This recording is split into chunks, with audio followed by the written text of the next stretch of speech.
আসসালামু আলাইকুম প্রিয় দর্শক, অন্য মঞ্চের আলাপচারিতায় আপনাদের সকলকে আমন্ত্রণ জানাচ্ছি। Breaking news. রাষ্ট্রপতি শাহাবুদ্দিন তার ফেসবুকে ঘোষণা দিয়েছে, কমরেড বের হয়ে এসো, তাড়াতাড়ি তোমরা রাষ্ট্র দখল করো, অথবা আওয়ামী লীগ তোমরা রাজপথে নামো, আমি তোমাদের সাথে আছি, অথবা আর্মিকে পাওয়ার ওভার হ্যান্ড ওভার করে দিচ্ছি, অথবা ডক্টর ইউনূসের বিরুদ্ধে বিদ্রোহ ঘোষণা করলাম। এই রকম কোন মেসেজ যদি আমাদের রাষ্ট্রপতির ফেসবুক আইডি থেকে আসে, মুহূর্তের মধ্যেই সারা বাংলাদেশে কি পরিস্থিতি হবে।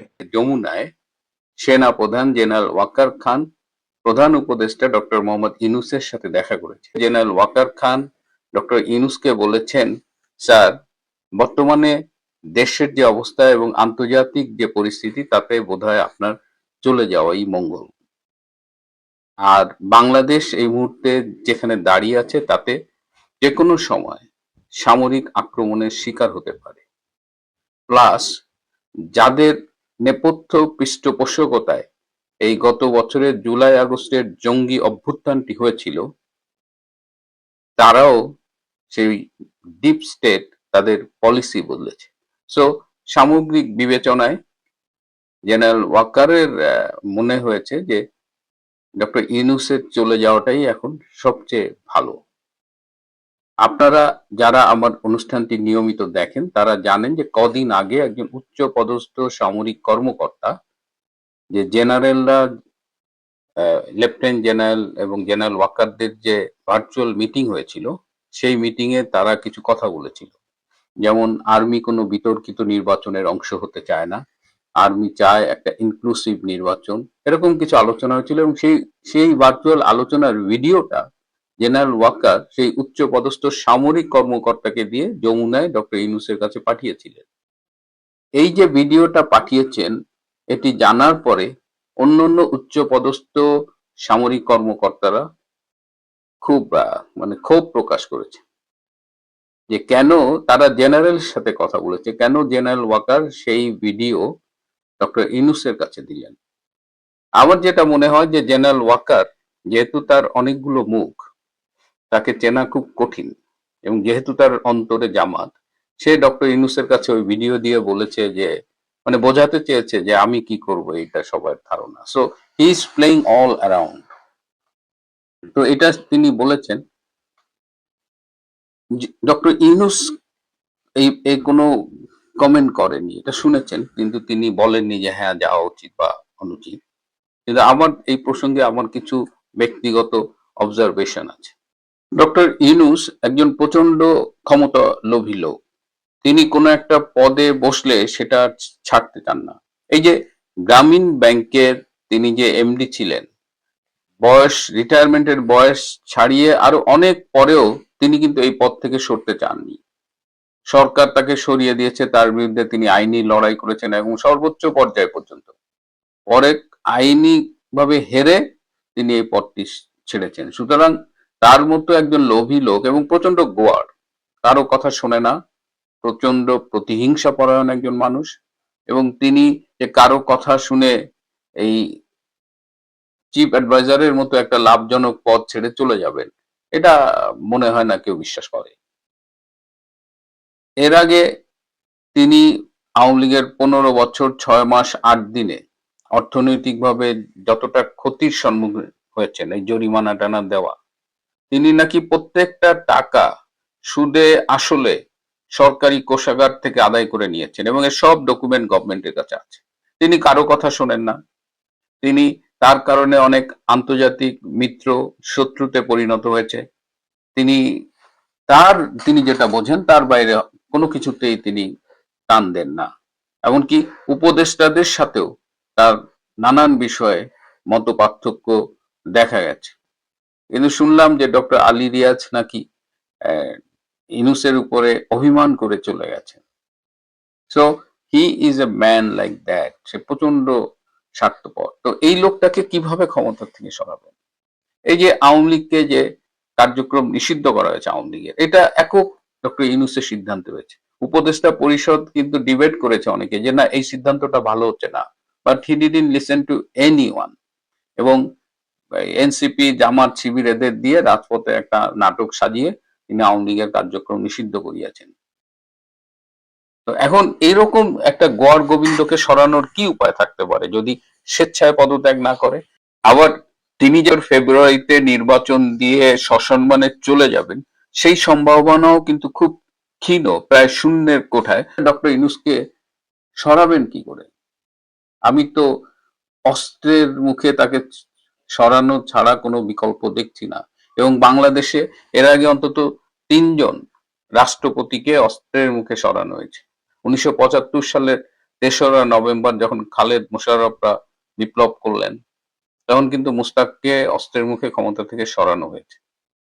আবার পরবর্তীতে এই 1975 সালের 6ই নভেম্বর বিচারপতি সায়েম রাষ্ট্রপতির দায়িত্ব নেন এবং 1977 সালের 21শে এপ্রিল পর্যন্ত বিচারপতি সায়েম রাষ্ট্রপতি ছিলেন।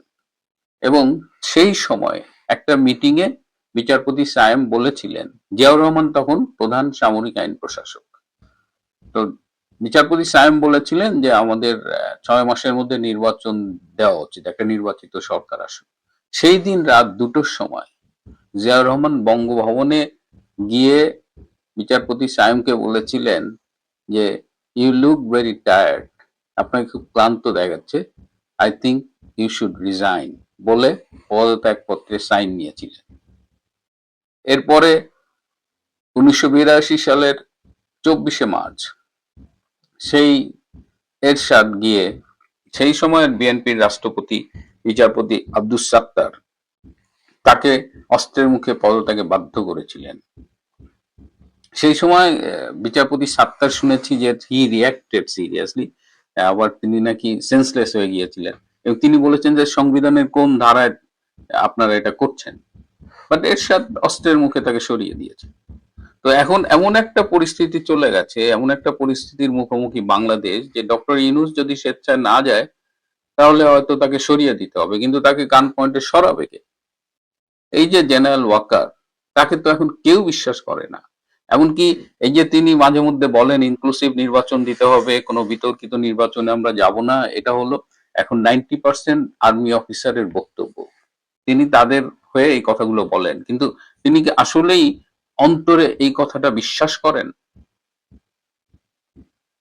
জেনারেল ওয়াকারের ধ্যান জ্ঞান একটাই, সেটা হলো জামাতকে ক্ষমতা আনা। কিন্তু সে একটু বাটে পড়ছে, একদিকে তার বাহিনী তার পক্ষে নাই, আর একদিকে তিনি এতদিন যে বলতেন মার্কিন ডিপ স্টেট, মার্কিন ডিপ স্টেট, মার্কিন ডিপ স্টেট, এখন মার্কিন ডিপ স্টেটের পলিসিও বদলে গেছে। সুতরাং জেনারেল ওয়াকার যে সবার সাথে খেলছিল, ভারতের সাথে, ইউনূসের সাথে, বিএনপির সাথে, সবার সাথে খেলে তিনিও লেদায় ফেলছেন। সো জেনারেল ওয়াকারেরও যে খুব একটা ভালো সময় যাচ্ছে তা বলা যাচ্ছে না, কারণ সে সবার সাথে প্লে করতেছে।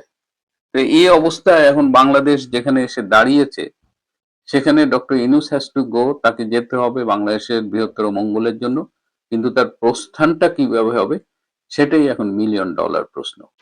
নির্বাচন কমিশনের পক্ষ থেকে বলা হচ্ছে আগামী সপ্তাহের যে কোনো দিন তাফসিল ঘোষণা হতে পারে। তারপরও ফেব্রুয়ারিতে আদৌ নির্বাচন হবে কিনা তা নিয়ে সংশয় আছে বহু মানুষের। এরই মধ্যে সরকার অনুমোদিত দলগুলো কে কার সঙ্গে ফিরবে, কার সঙ্গে কার হবে জোট, তা নিয়ে বেঁধে আছে পাহাড় সমান গন্ডগোল।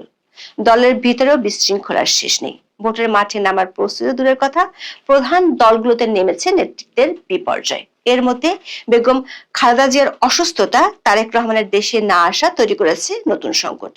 বিএনপির ভারপ্রাপ্ত চেয়ারপারসন তোপ দাগিয়েছেন তার প্রধান প্রতিপক্ষ জামাত ইসলামের বিরুদ্ধে। তবে ঘরের ভেতরে এসব সমস্যাকে ছাড়িয়ে বাংলাদেশের আগামী সংসদ নির্বাচনের সুতোয় টান লাগছে বঙ্গোপসাগরের ওপার থেকে। সূত্রগুলো বলছে অংশগ্রহণমূলক নির্বাচনের জন্য পর্দার আড়াল থেকে যে আন্তর্জাতিক চাপের কথা এতদিন শোনা যাচ্ছিল, সেটি খুব শিগগিরই প্রকাশ্য হতে শুরু করবে।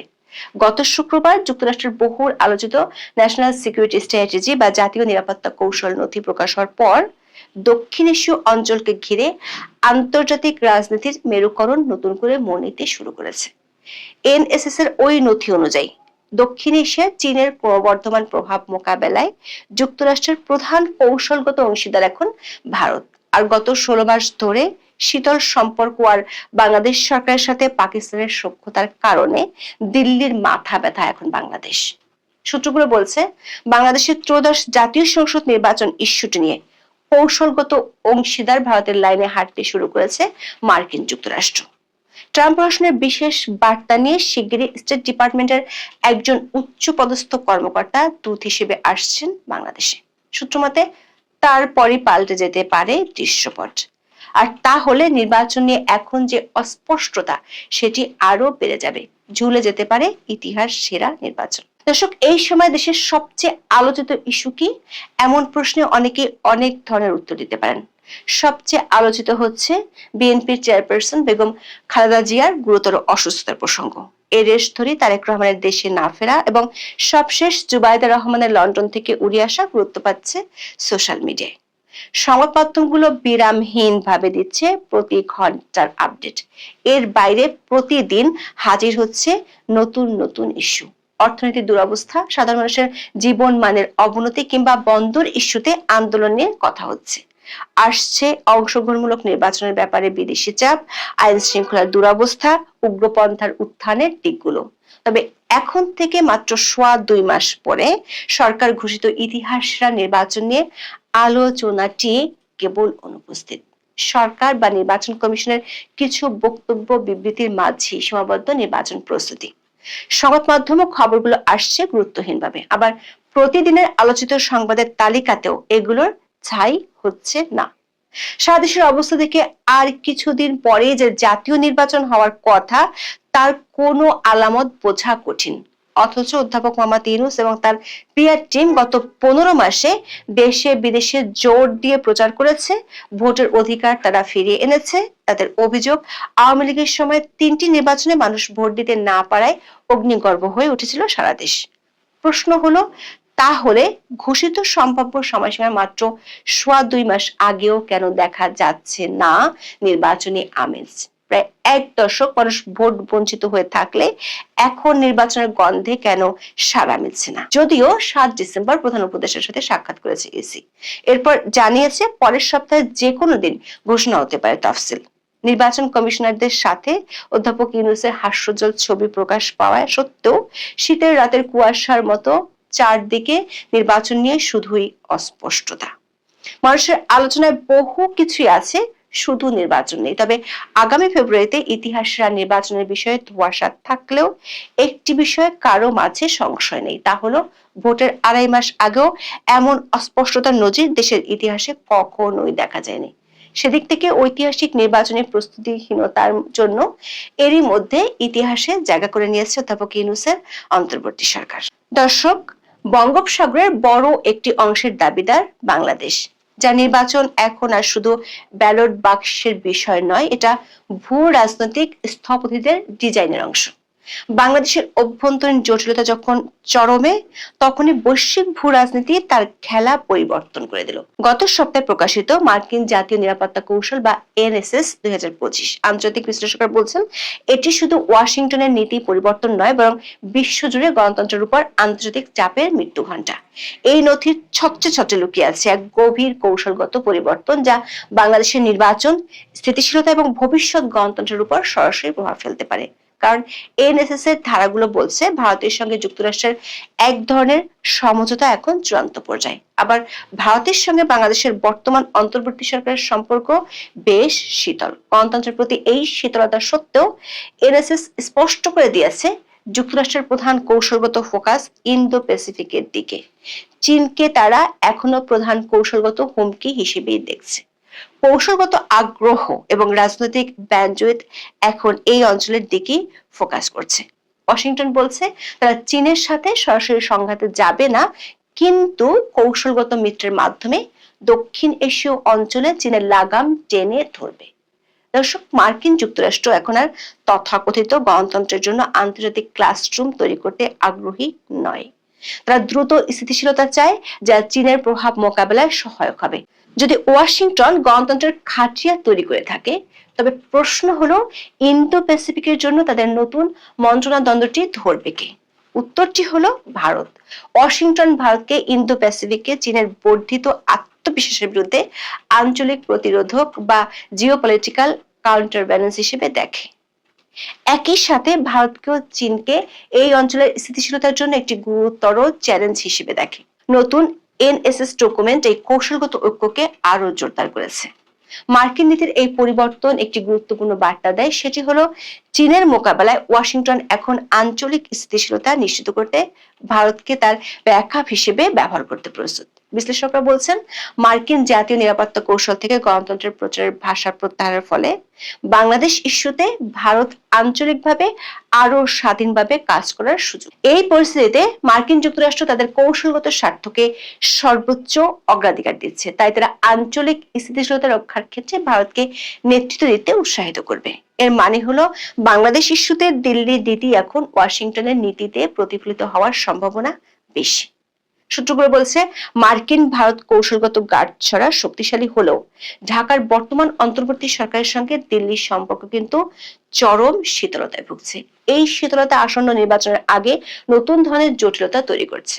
বাংলাদেশে অন্তর্ভুক্তিমূলক নির্বাচনের দাবিটি এরই মধ্যে আন্তর্জাতিক নানা মহল থেকে উঠে এসেছে, তবে সরাসরি মার্কিন প্রশাসনের পক্ষ থেকে এ নিয়ে কথা বলতে দেখা যায়নি। একাধিক সূত্র বলছে, ভারত ও যুক্তরাষ্ট্রের মধ্যে বাংলাদেশের বর্তমান রাজনৈতিক পরিস্থিতি ও আগামী সংসদ নির্বাচনে বেশ কয়েকটি বৈঠক হয়েছে। দর্শক, বাংলাদেশের মার্কিন দূতাবাসে এখন কোনো পূর্ণাঙ্গ রাষ্ট্রদূত নেই। ট্রেসেন জ্যাকবসন চার্জ দ্য অ্যাফেয়ার্স হিসেবে গত বাইডেন সরকারের শেষ দিকে নিয়োগ পেয়েছিলেন। তবে ট্রাম্প প্রশাসন ব্রেন্টকে বাংলাদেশের রাষ্ট্রদূত হিসেবে নিয়োগ দিলেও সিনেটের চূড়ান্ত অনুমোদন এখনো হয়নি। সূত্রগুলো বলছে, শীঘ্রই ট্রাম্প প্রশাসনের একজন দূত বাংলাদেশ সফরে আসবেন। তিনি ইউএস স্টেট ডিপার্টমেন্টের দক্ষিণ এশীয় বিভাগের দায়িত্বপ্রাপ্ত একজন কর্মকর্তা, যার সাথে মার্কিন পররাষ্ট্রমন্ত্রী মার্ক রুবিওর খুব ভালো সম্পর্ক। ট্রাম্প প্রশাসনের বিশেষ বার্তা নিয়ে তিনি বাংলাদেশে আসবেন। সেই বিশেষ বার্তাটি এনএসএস এর নতুন নীতির আলোকেই হবে এমন তথ্যই জানা গেছে। সে বার্তাটি হবে অন্তর্ভুক্তিমূলক নির্বাচনের আর চীনের কাছ থেকে দূরে থাকার বার্তা।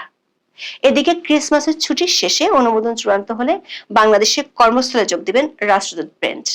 দর্শক, আন্তর্জাতিক মেরুকরণের যখন এই অবস্থা, তখন দেশের অভ্যন্তরে চলছে বিরোধ আর অবিশ্বাসের খেলা। বিএনপির ভারপ্রাপ্ত চেয়ারপারসন তারেক রহমান মায়ের অসুস্থতার সময় দেশে আসতে না পেরে গত কয়েকদিন ছিলেন চুপচাপ।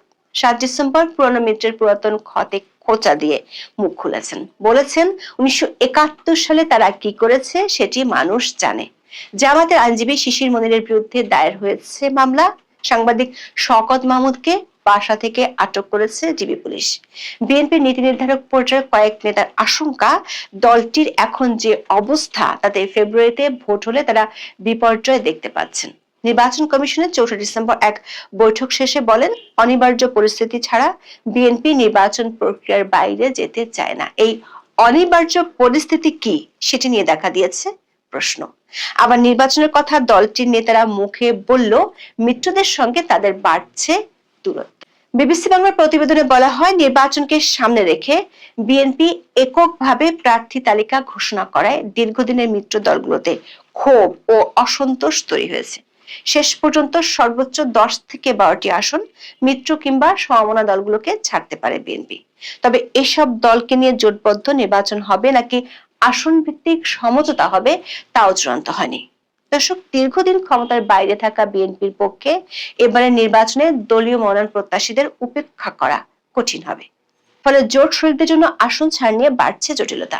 আবার নিজেদের প্রার্থী যেসব এলাকায় ঘোষণা করা হয়েছে সেখানেও স্বস্তি নেই। এরই মধ্যে বিভিন্ন এলাকায় বিদ্রোহী প্রার্থী সমর্থকেরা সংঘাতে জড়িয়ে পড়েছেন।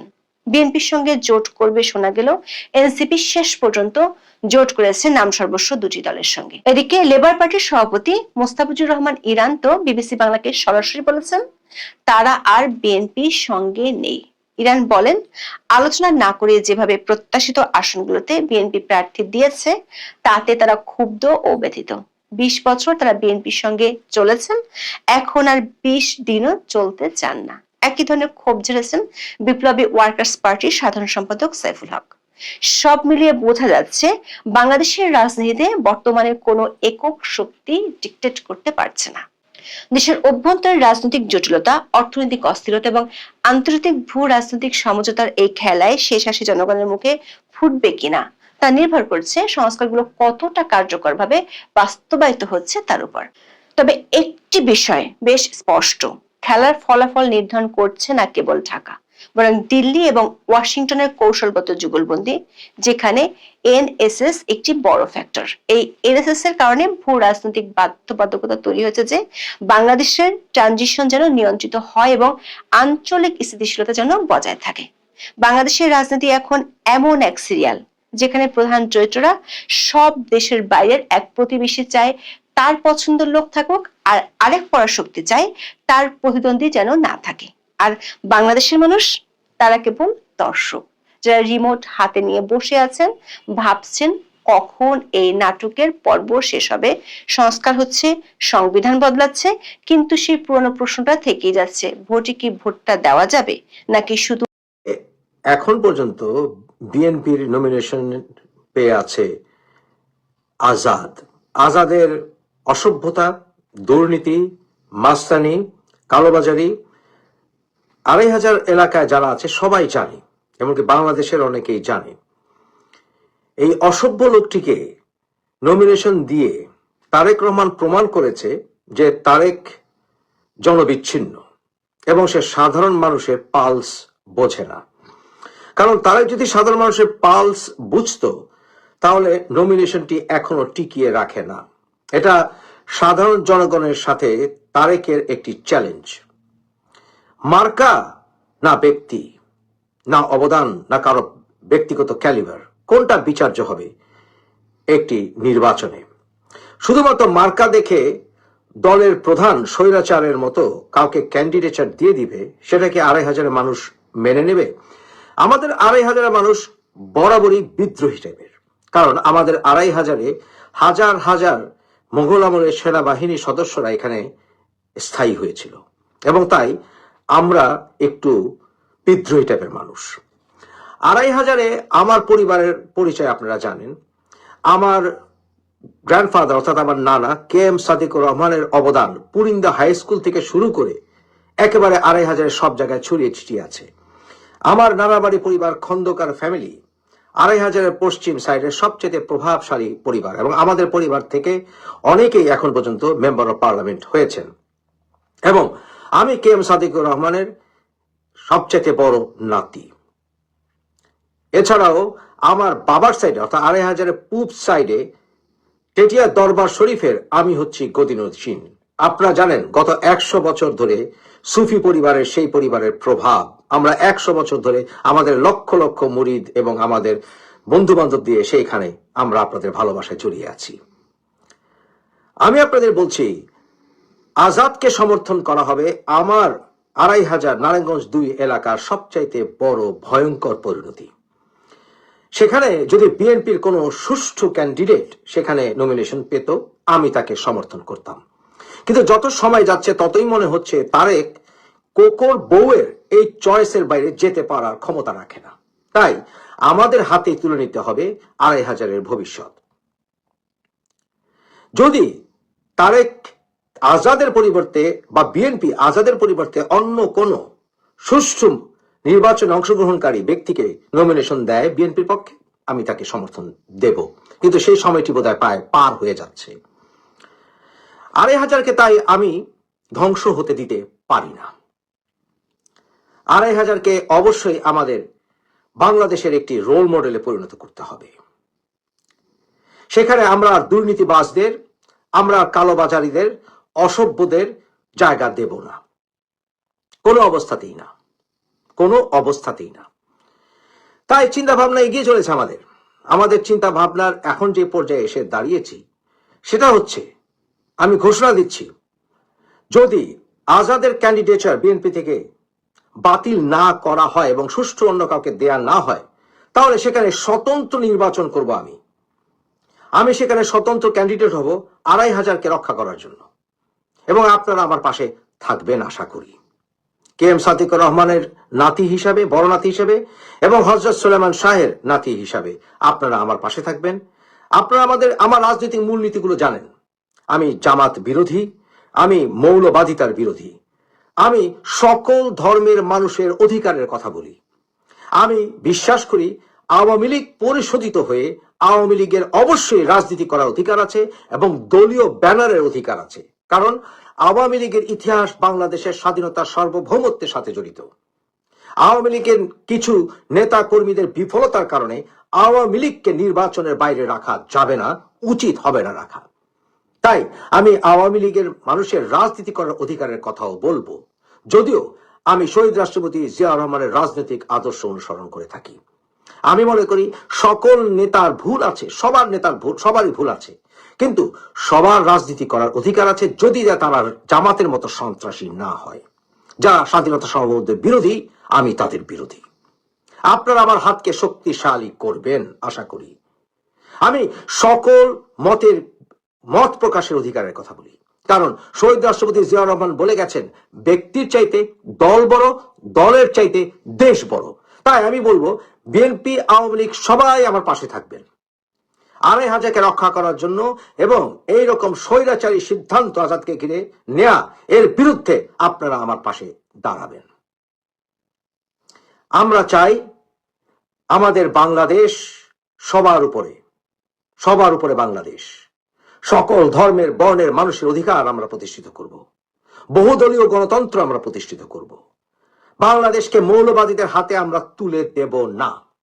আমরা অন্য কোন বিদেশি শক্তির পদলেহন করব না। আমরা আর কোনোভাবেই কোন পরিবারতন্ত্রের পদলেহন করব না।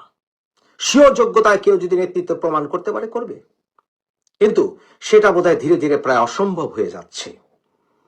বোধহয় তারেক রহমান তার বাবা সুযোগ্য সন্তান যে নয়, সেটা প্রমাণ হচ্ছে আস্তে আস্তে। তাই বিএনপিকে রক্ষা করার জন্য আমার এই পদক্ষেপ। আর কিছুদিন দেখা, এরপরে অবশ্যই আমি ২৫০০-এর পদপ্রার্থী হব যদি আজাদকে বিএনপি থেকে সরিয়ে দেওয়া না হয়। সুস্থ থাকবেন, সুন্দর থাকবেন। এবং নারায়ণগঞ্জের ৫-এর মাসুদকে বলছি, আজাদের মতো একটি কুলেঙ্গারকে তোমরা প্রধান অতিথি বানিয়েছ, বড্ড অন্যায় করেছ। আজকে মোটামুটি সারা বাংলাদেশ অবাক। ব্যারিস্টার ফুয়াদকে আওয়ামী লীগ, মানে গুপ্ত অবস্থায় আছে থাকা আওয়ামী লীগ, প্রকাশ্যে থাকা বিএনপি, দুই দল মিলা এমন অবস্থা করছে ব্যারিস্টার ফুয়াদ। এখান থেকে ফুয়াদ ভাইয়ের একটা জিনিস কিন্তু শিক্ষণীয়, যে থাকে না যে আপনার কাছাকাছি ক্ষমতা আছে বা মাঠটা একটু পরিষ্কার, মন যা চায় ক্যান্টনমেন্ট উড়াই দিবেন। আপনার নির্বাচনী এলাকায় আজকে আপনার যে গণধোলাইয়ের চেষ্টা করা হয়েছে, মানে মাথার টাক টোক কিন্তু প্রথমে ফাইডা যেত ফুয়াদ ভাই। দর্শক, আজকে যে ঘটনা দেখছেন, আসলে ঘটনার প্রেক্ষাপটটা কিন্তু অনেকে জানেন না। কোথায় কারা এইভাবে ব্যারিস্টার ফুয়াদকে ধাওয়া দিল, আর কোন রকমে গাড়িতে উঠা মান সম্মান ইজ্জত বাঁচাইলো। বাবে লুঙ্গিটা খুলে রেখে, আমি লুঙ্গি পরে না, উনি পায়জামা পরে। আচ্ছা, যাই হোক, নিজের নির্বাচনী এলাকায় গিয়ে জনসাধারণের তোপের মুখে পড়েছিলেন আজকে এবি পার্টির সাধারণ সম্পাদক ব্যারিস্টার ফুয়াদ। এই সময় যে ভুয়া ভুয়া স্লোগান সহ আরো কিছু গালাগালির শব্দ ছিল। রবিবার দুপুর 1টার দিকে আপনার এই ঘটনা ঘটেছে। রহমতপুর, বাবুগঞ্জ, মুলাদি, হিজলা, মানে এই 3টা এলাকার যে সড়ক আছে, সেই সড়কের আরিয়াল খাঁ নদীর উপর মীরগঞ্জ সেতুর ভিত্তিপ্রস্তর স্থাপন অনুষ্ঠানে গিয়েছিল ব্যারিস্টার ফুয়াদ। মানে নতুন লেতা হয়েছে তো, ভিত্তিপ্রস্তরে গেছে, মনে হয় উনি দল ক্ষমতায় আছে, উনি ফান্ডিং করছে, থাকে না, মানে যাই হোক। তো এই সময় ওনার বক্তব্য ছিল কি, স্থানীয়রা চাঁদা চাওয়ার কারণে নাকি সেতুর কাজ স্থগিত ছিল। এখন স্থানীয়রা এই মুহূর্তে কারা? বিএনপি। এরপরই স্থানীয় জনগণ তাকে ঘিরে ভুয়া ভুয়া স্লোগান দেয়। পরিস্থিতি এক পর্যায়ে উত্তপ্ত হয়ে উঠলে দ্রুত দৌড়ে গিয়ে গাড়িতে ওঠেন এবং এলাকা ত্যাগ করেন। পরে স্থানীয় ছাত্র দলের পক্ষ থেকে ব্যারিস্টার ফুয়াদকে বাবুগঞ্জে অবাঞ্ছিত ঘোষণা করা হয়। এখন কেন ছাত্রদল এই কাজ করলো? বাবুগঞ্জ উপজেলা ছাত্রদলের আহ্বায়ক যিনি আছেন, আতিক ভাই, তিনি বলছেন যে সেতু উদ্বোধনী অনুষ্ঠানে এসে ফুয়াদ বাবুগঞ্জের সাধারণ নাগরিকদের চাঁদাবাজ বলে অপপ্রচার করেছেন, এমনকি চায়না কোম্পানির কাছে চাঁদা চেয়েছেন ফুয়াদ বলেছিল। আর এমন অভিযোগ তুলে গণমাধ্যমে ফুয়াদ মন যা চায় তাই বক্তব্য দিচ্ছিল। এই ব্যাপারে আমরা স্থানীয় সাধারণ নাগরিকরা এক হয়ে প্রতিবাদ করছি। এখন এই যে সাধারণ নাগরিক বলতে তো কোনো নাগরিক নাই। ব্যারিস্টার ফুয়াদ সাম্প্রতিক সময়ে সেনাবাহিনী ক্যান্টনমেন্ট উড়াই দেওয়া, গালাগালি করা, তারপর হচ্ছে বঙ্গবন্ধু শেখ মুজিবকে নিয়ে মন যা চায় তাই বলা, এই যে টেলিভিশন টক শোতে এসি রুমে বৈশা পাকনা পাকনা কথা বলে, বাস্তবতা হচ্ছে এইটা যেটা আজকে ফুয়াদ পাইছে। ক্ষেতের সাক্কা খেতে তোলে, লাইলে ভাঙ্গে না মুসলিম ভাইয়ের বসে ডায়লগটার বাস্তব রূপ নিশ্চয় আজকে ব্যারিস্টার ফুয়াদ দেখছে। আমার মনে হয় না আর কি আগামী দিনে আর এলাকায় যাবে। আর মুসলিম ভাইয়ের বউর আমি একটা প্রশ্ন করছিলাম, তিল্লা চোরাও পাখি ফুয়াদ নেতা, তুমি এই কথাটা কেন বললা? তো ভাবির যে ব্যাখ্যাটা আর কি, মানে আমাদের কুমিল্লার ভাষায় ভাবির ব্যাখ্যা হইলো যে বর্তমানে এমন কতগুলা রাজনৈতিক দল দাঁড়াইছে যে এখানে একজন লোক ইকুয়াল টু একটা দল। গ্রামের একটা মেম্বারই ভোটে এরা পাশ করবে না যদি সেখানে আওয়ামী লীগ, বিএনপি, জামাত, জাতীয় পার্টি প্রার্থী দেয়। এদেরকে খুঁজে পাওয়াই যাবে না। মাঠ পরিষ্কার, মন যা চায় তাই বলা যায়, ক্যান্টনমেন্ট উড়াই দেওয়া বলা যায়, কিন্তু পরিস্থিতি বদলাইলে সবার আগে আবারও গুপ্ত অবস্থায় গিয়া লুকাই যাবে ফুয়াদরাই। ভালো থাকুন, আসসালামু আলাইকুম।